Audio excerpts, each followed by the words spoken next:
Hi, I'm Daniela Bellino, and this is my evidence, identity, nationhood, and cultural assets. How is the aesthetic of your city? Some of the characteristics of the place where I live are the architecture. I see Puebla as a great museum since both of the streets and buildings tell the history of the city, such as the Puebla Cathedral or the Palafoxina Library with colonial styles. Also, within the visual and the urban that I found are the colors. If I had to choose the colors that represent the city of Puebla, I would choose the orange on the historic center's facade and the blue and white on the Talavera Poblana. Another of my favorite features about Puebla is the landscape. We have the Popocatépetl, Iztaccíhuatl, and the legends that give us a sense of identity. In my case, I can always enjoy the view that the Popocatépetl gives me. And we also have the language characteristic. In Puebla, there are more than 600,000 people who speak one of the 7 indigenous languages that exist in the state, like Totonaco, Mazateco, Mixteco, Popoloca, etc. However, I was not born in Puebla. I was born in Veracruz, like most of my family. So since I have been in Puebla for more than 10 years, I consider it like my home. But the people with whom I have the closest ties are from Veracruz, so I have an identity connection to this place. How can we communicate based on who we are?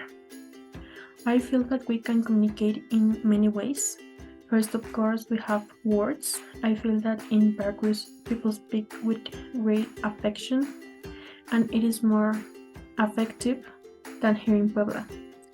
So when I'm with my family, I have a different language and use of words than when I'm here in Puebla.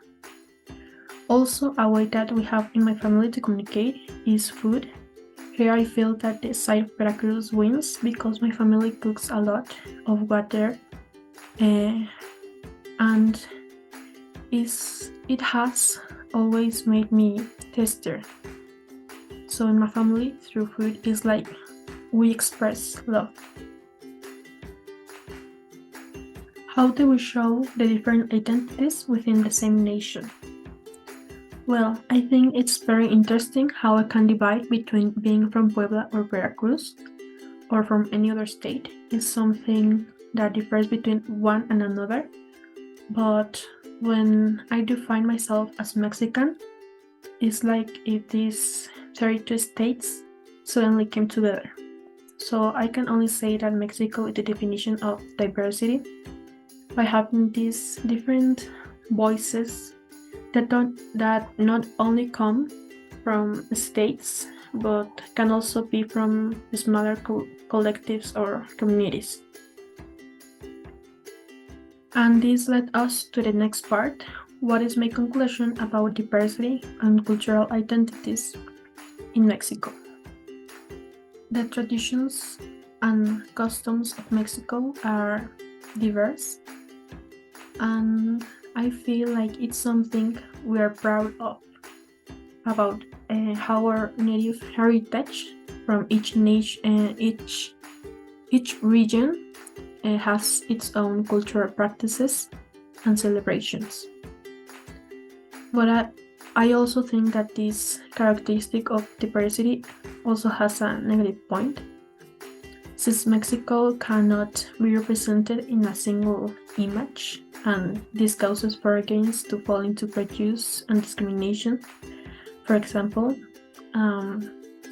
they imagine that Mexico is a desert and that its inhabitants have mustache and are dressed with sombreros and ponchos. Another problem that diversity brings is how difficult it is to take care of it. Having so many cultures with their differences, it is difficult to preserve languages and traditions. and especially now since we have been swept away by globalization. Therefore, I believe that the actions we do every day are what promotes our Mexican identity. And this is why this activity is also important to safeguard the heritage of our cultural diversity, because at the beginning it reminds me of where I come from and where I live. And for this reason, the definition of Mexico is a culture that belongs to all these social groups, and is this set of particular cultural traits that define Mexican as unique, singular, and unrepeatable individuals.